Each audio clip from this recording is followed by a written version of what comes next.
Chapter 7. The Heart of a Leader. You are a leader. I'd love for you to consider leadership from a different perspective. Every engagement with other human beings is an opportunity to lead. The foundation stones for a balanced success are honesty, character, integrity, faith, love, and loyalty. Zig Ziglar. Leading yourself or 3000.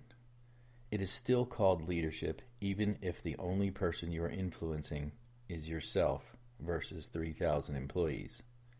The paycheck and the fanfare are different, but the principles of influence and change are the same. We can lead aggressively or passively, through humor or conviction, or by calm expression. The subject of and the method of leadership is diverse. We find leadership principles on the playground with 5-year-olds, in mom when she's talking to teenage daughter, and in employees when they are negotiating a raise, a day off, or striving to be heard in a meeting. In every situation, the principles of leadership make for a smoother and more fruitful relationship. Influence as a life principle. In your Dream Planner workbook or in your weekly planning, you should include the idea of influence as a mindset. Each week we begin by asking ourselves, who do we need as a voice in our life? Either a specific person or a type of person I can study or seek out as a mentor. What types of people are my audience? Who are the people I can begin to influence, help, and assist with their dreams? What type of personality is a perfect fit and synergy with mine? At the beginning of every month, you have the opportunity to decide which people specifically you want to talk to. Write their names under the people section on the calendar and in the influence section at the bottom. Add the types of people you want to add to your influence pool. Again, as with tasks, you put a 1, 2, or 3 next to each one of those priority items in the month and reach out to those who are priority.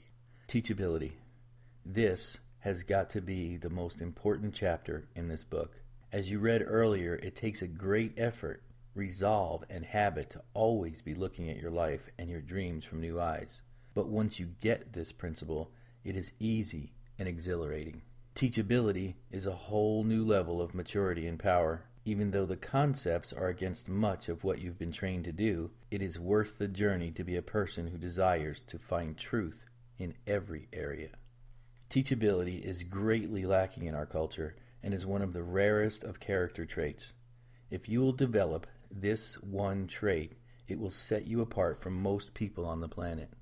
There are many people who have what I call extreme learnability, but few that have teachability. A person who desires knowledge and information to make their life better and loves to learn is not the same as someone who is willing to have their life, their heart, and their motives examined and perfected.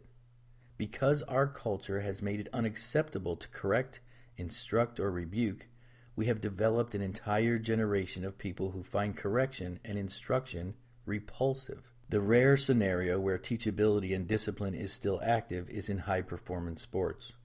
In this arena, it is perfectly acceptable for the coach and the teammates to correct, rebuke, or to strive for excellence, and to expect excellence from every other team member. One of the great shames in modern society is the phrase, "Don't judge me."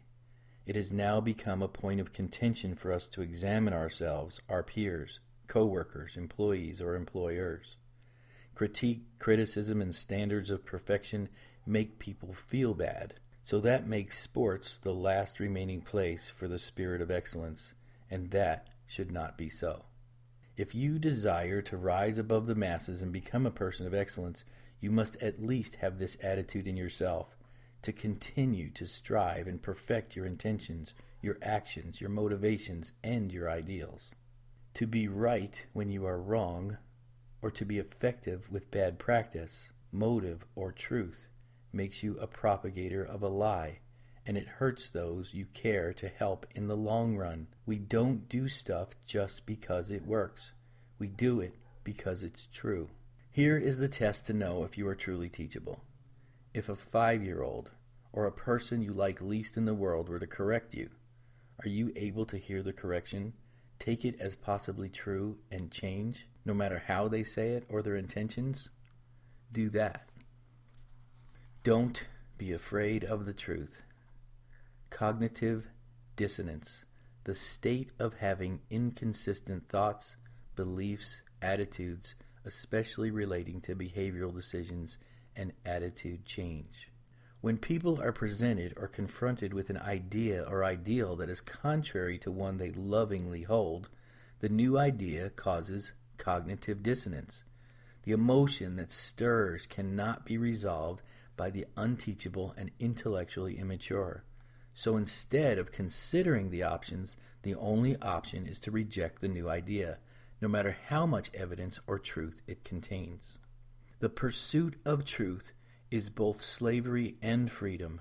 At times, truth will enslave you and hold you back from being financially or personally effective. When you hold to ideals based on truth, you will be constrained to behavior and actions that will prevent you from certain opportunities. But when you care for and love the truth, you will find yourself free from the lies of culture, systems, and people.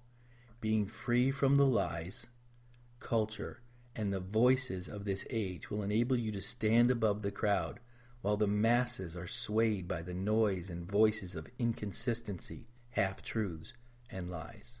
Every world system has grown up first on the foundation of truths, followed by lies.